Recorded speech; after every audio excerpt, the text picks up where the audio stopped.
Bonjour à toutes, bienvenue dans cette nouvelle vidéo qui porte un titre un peu étonnant, peut-être surprenant, intriguant en tous les cas. Qu'est-ce que je veux dire par l'endométriose est un prétexte?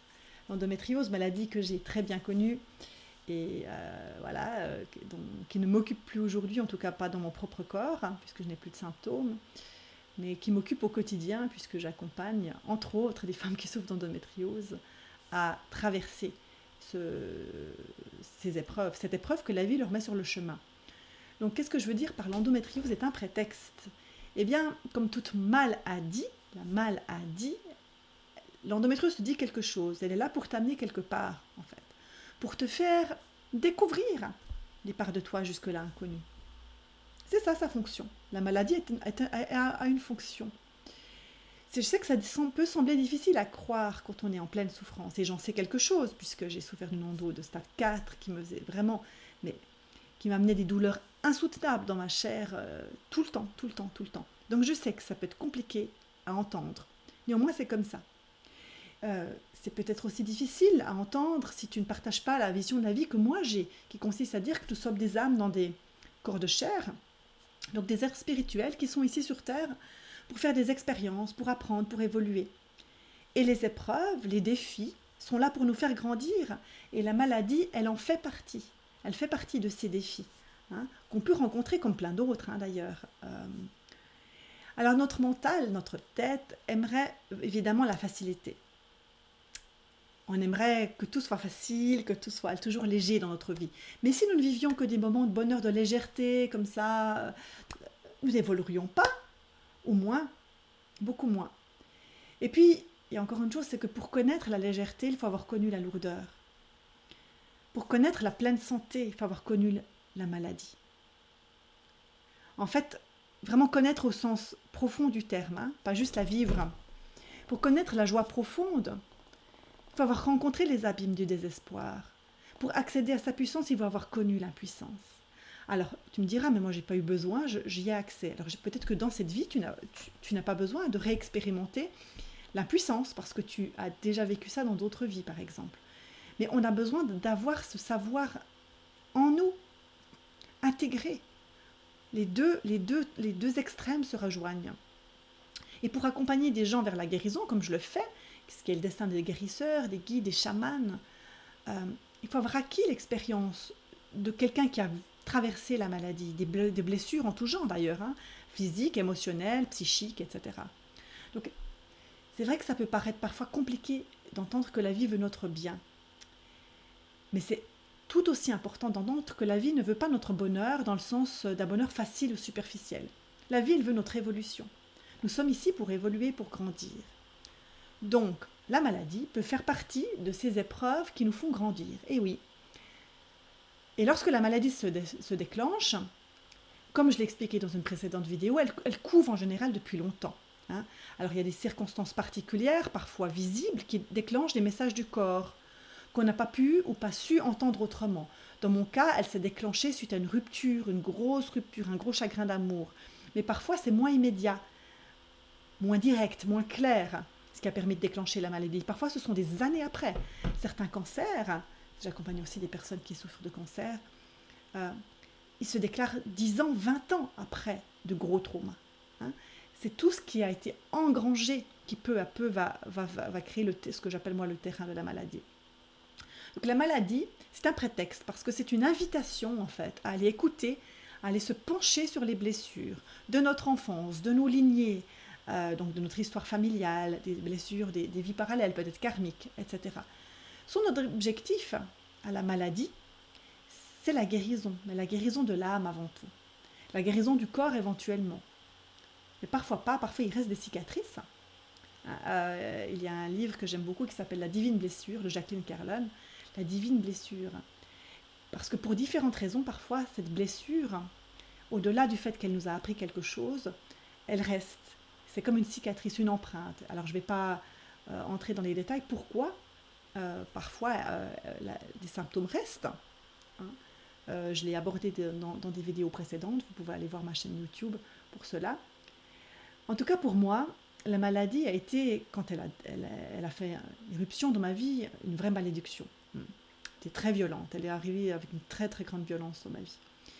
Souffrance au quotidien, des peurs atroces, des peurs de la douleur, de ne pas avoir d'enfant, des peurs de mourir, de finir seule, sans travail, sans argent. Bref, ça a généré mais toutes les peurs possibles et inimaginables, de l'impuissance, de la colère, de la rage. Et tout cela, pour moi, c'était une bénédiction. Ça s'est transformé en ma bénédiction. J'ai changé complètement ma vie. Ça a été un long chemin, c'était un long processus. Allez écouter mes autres vidéos pour comprendre le chemin que j'ai parcouru.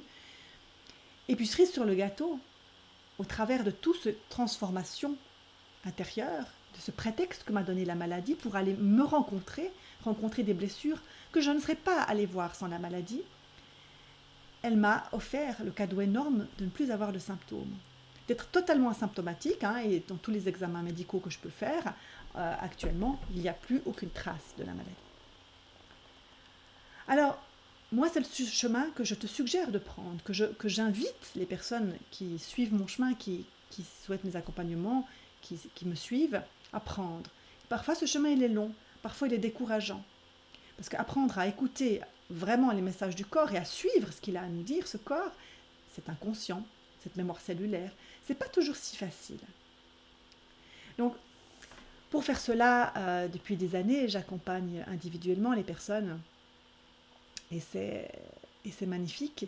Et puis, il y a quelque chose de nouveau dont j'ai reçu l'appel de créer, à faire pour vous toutes, pour pouvoir vous toucher, pour vous accompagner plus largement.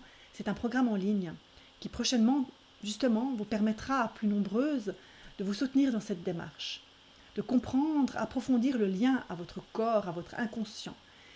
Et c'est un programme que je vais co-créer avec une autre thérapeute, Bertie Flory, et dans lequel nous allons être très complémentaires, où Bertie va parler de toutes les démarches qu'il y a à entreprendre sur un plan plus conscient pour se mettre en route, donc ce prétexte de la maladie. Sur un plan conscient, il y a des changements à faire, mais sur un plan inconscient, moi je vais vous emmener vers des nettoyages cellulaires, vers des nettoyages vibratoires. Travailler sur les causes en fait, comprendre, mais du sens, mettre du sens. Même si on ne comprend pas toujours tout avec la tête, mettre du sens. Pour cheminer vers le meilleur de vous-même, vers vous-même. Parce qu'il n'y a pas la recette miracle, il n'y a pas de recette miracle, il n'y a pas un objectif de faire disparaître ces symptômes en 2 mois. Ça n'existe pas. Si vous rencontrez quelqu'un qui vous promet cela, je vous conseille de détourner votre chemin, parce que ça n'existe pas. Chaque chemin est unique, chaque processus est unique. L'essentiel étant de cheminer vers soi-même et utiliser cette maladie comme un tremplin, ce mot que j'aime beaucoup, pour sauter, faire un saut quantique, aller vers le meilleur de soi-même. Pour que cette maladie vous donne des ailes et non pas du plomb. Et en général, quand on est très malade, quand on est en grande souffrance, c'est du plomb. On a du plomb dans les ailes. Donc que vos ailes soient légères et vous emmènent vers vous-même, vers vos projets, vers vos enfantements, vers une naissance de qui vous êtes. Bon nombre de femmes que j'accompagne me disent qu'à un moment donné de l'accompagnement, finalement, elles sont reconnaissantes à la maladie d'être entrées dans leur vie, car grâce à cette maladie, elles ont changé de vie, elles ont évolué, elles se sont apaisées à différents égards. Leurs relations sur un plan amoureux, amical, etc. se sont transformées. L'aspect professionnel, le lieu de vie, la vie de famille, bref. L'enfantement a été possible. L'enfantement sur différentes formes, des fois l'enfantement de bébé et parfois d'autres formes. Et pour moi, c'est un cadeau énorme. C'est un privilège d'accompagner les femmes qui peu à peu déploient leurs ailes. C'est vraiment l'image que je reçois de ces femmes. Leur énergie change complètement. C'est incroyable.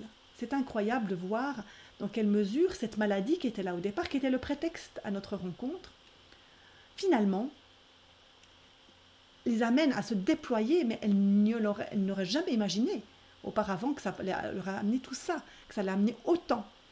Et moi, la même chose, quand j'étais en plein le nez dans le guidon avec cette maladie, je ne me rendais pas compte à tout ce que j'allais apprendre de moi, tout ce que j'allais déployer grâce à ce prétexte. Parce que l'être humain étant relativement fainéant par nature, et je pense qu'on se rejoint tous sur ce plan-là, quand tout va bien dans nos vies, en général, on n'avance pas trop, ou on ne va pas forcément chercher au fond du fond du fond. On vit tout simplement. Et c'est aussi important d'avoir des phases comme ça dans sa vie. Néanmoins, une épreuve telle que la maladie peut être un très beau prétexte pour aller vers soi. Et voilà, c'est cela que je voulais vous proposer comme source d'inspiration. Et puis donc sachez que désormais, vous aurez la possibilité, si vous souhaitez, vous pouvez m'écrire, si vous êtes intéressé à ce programme en ligne, vous pouvez m'écrire pour que je vous en dise plus et vous aurez des informations en détail prochainement. Je continue mes accompagnements individuels, mais je ne peux justement pas accompagner tout le monde, raison pour laquelle c'est important que je puisse vous accompagner en plus grand nombre. Voilà, alors je vous embrasse, je vous souhaite le meilleur et à bientôt. Namasté.